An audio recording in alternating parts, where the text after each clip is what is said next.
I'm 87 years old. And if there's one lie I believe for most of my life, It's this, that your life only matters if someone notices it. I learned the truth too late, and my granddaughter almost learned it too early.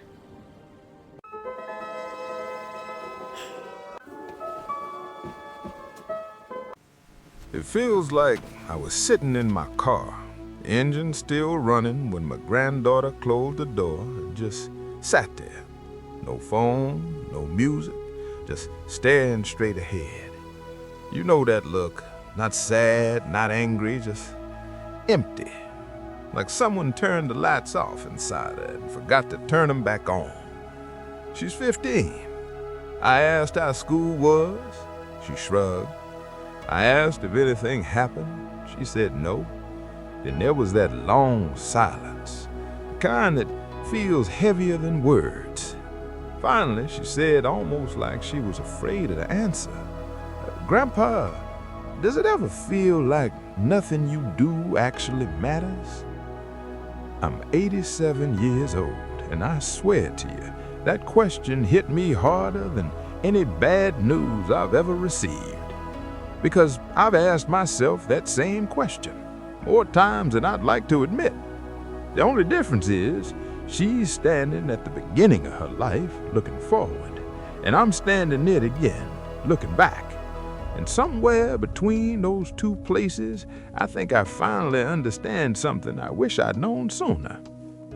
We live in a world that's always shouting, be more, do more, be seen, be remembered, make an impact, leave a legacy.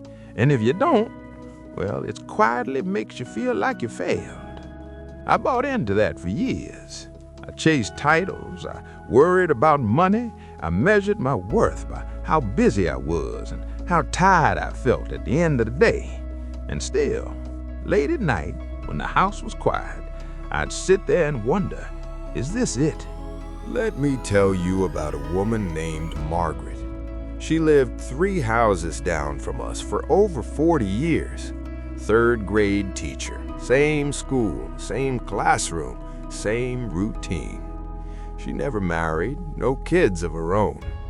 When she retired, there was a small ceremony, folding chairs, a plaque, polite applause, and that was it. 2 years later, she passed away quietly. When I walked into her funeral, I stopped in my tracks. The place was packed, people standing along the walls, and one by one, they got up to speak. A doctor, a teacher, a business owner, a mother, a father, all saying the same thing in different ways. She saw me. She didn't give up on me. She made me believe I wasn't stupid. Margaret never thought she mattered, but look at the damage she did, in the best possible way. That's when it really hit me. The things that matter most rarely feel important when they're happening. They feel ordinary, forgettable, easy to dismiss. When I was 39, I went through a rough stretch. Business failing, drinking more than I should, sleeping less than I needed. One night, I sat in my car outside a bar, hands on the steering wheel, arguing with myself.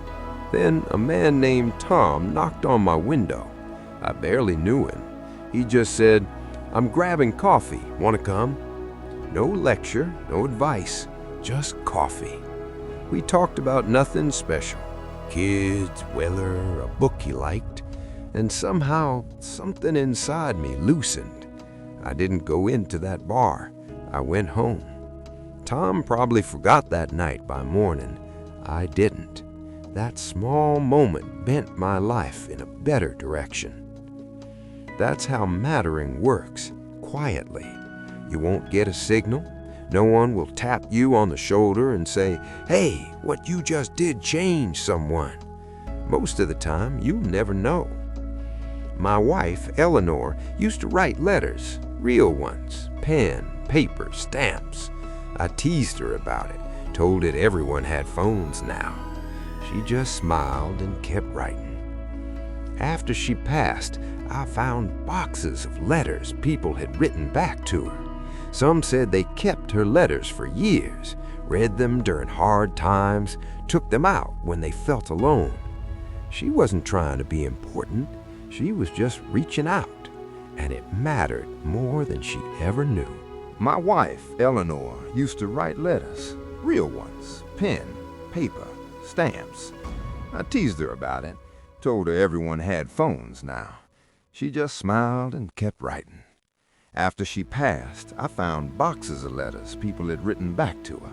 Some said they kept her letters for years, read them during hard times, took them out when they felt alone. She wasn't trying to be important, she was just reaching out, and it mattered more than she ever knew. Here's the truth no one tells you when you're young. Your life doesn't need to be extraordinary to be meaningful. Most of what holds this world together is done by people whose names we'll never know. Parents waking up at 3 a.m., friends checking in, workers showing up tired but honest, strangers choosing kindness when they don't have to. These small things, they're not small at all. I think about my grandson when he was afraid of water. 3 weeks, 15 minutes a day, standing at the edge of the pool. No pushing, no speeches, just being there. He swims now. He probably doesn't remember those afternoons. I do, because presence changes things, slowly, steadily. So, when my granddaughter asked if anything she does matters, I finally knew what to say. I told her this: yes, it matters, just not in the ways the world talks about. It matters in the moments you show up, in the patience you give, in the kindness you offer when no one is watching, in the way you make people feel seen. I don't think about awards anymore. I think about faces, conversations, quiet moments where I chose to stay instead of leave. Those are the things that last.